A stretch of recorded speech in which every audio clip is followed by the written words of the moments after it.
mentioned the other day about fire season and fire prevention and whatnot, and having to do the sling kilometer for humidity check.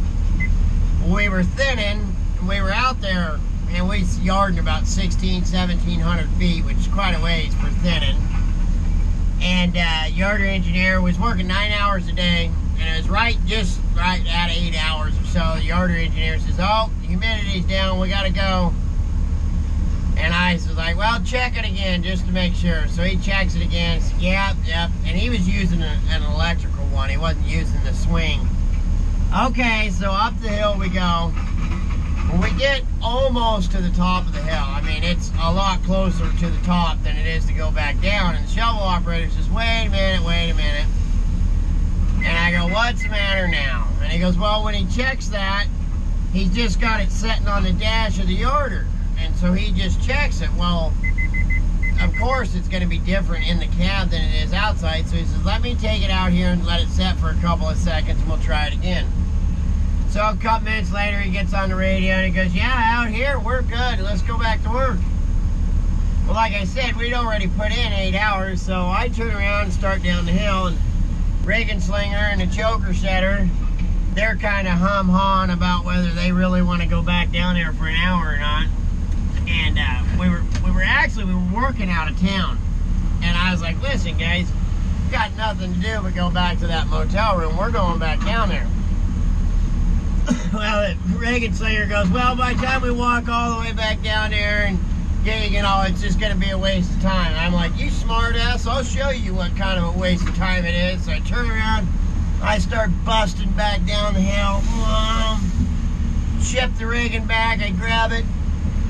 And when we get to this thin, I'll show you guys exactly what I mean. But I was pulling the logs out of the standing timber into the corridor, and you can give that carriage 3 and 3 and it'll take off running, and it does some pretty neat stuff if you know what you're doing. Well, anyway, so I'm going ahead on this turn, and I'm mad because he's smart ass, man. I'm going to show you guys how much production we can get in an hour. And I 3 and 3 it. Carriage takes off a wing and up the hill, and I give it a stop. Wham! Breaks the drop line. What the heck? Carriage goes flying up the hill, and then here it comes running back. Because where it broke, it was only about 3 feet out of the carriage. And like I said there a couple of times before, there's a couple of seconds in between when you're working those clamps where both clamps are open.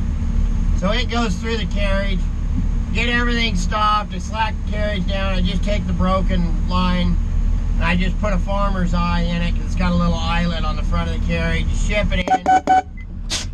They cut it off flush, put a new nub on it, send it back, hook the turn up, and they blow the quitting whistle. And I look at my watch, and I'm like, and I was really hoping that nobody else was going to notice. Oh no, Reagan Slinger, he goes, "Yeah, that was a pretty productive hour if you ask me." I was like, "You son of a behind." So that's when he taught me a good lesson. I broke this kid in pulling rigging. He actually taught me a really good lesson. There's a fine line between hard ass and hypocrite. And I learned it